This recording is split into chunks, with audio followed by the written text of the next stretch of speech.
Welcome to kitty channel. ఈరోజు chicken lollipop చేస్తున్నాను. Boneless chicken తీసుకొని దాన్ని బాగా నీట్గా కడిగి అందులో ఉప్పు, కారము, ధనియాల పొడి, గరం మసాలా, చికెన్ మసాలా, జీలకర్ర పొడి, కొత్తిమీర వేసి పసుపు వేసి మెత్తగా గ్రైండ్ చేసుకోవాలి. గ్రైండ్ చేసుకున్న దానిని ఇలా వంటలు చేసి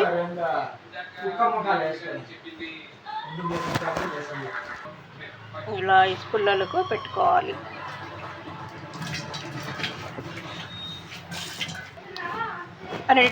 మూడు టేబుల్ స్పూన్ మైదా పిండి, 2 table spoon cornflour, pepper powder, salt వేసి ఇలా మీడియం సైజుగా కలుపుకోవాలన్నమాట.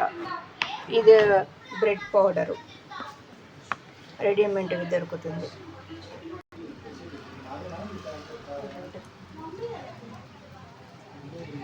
ఇలా ఈ మైదా దాంతో ఇలా స్టఫింగ్ను బాగా ముంచాలి అయ్యేంత వరకు. తర్వాత బ్రెడ్ పౌడర్లో ఇలా బ్రెడ్ పౌడర్ అయ్యేంత వరకు రుద్దుకోవాలన్నమాట వేస్తూ.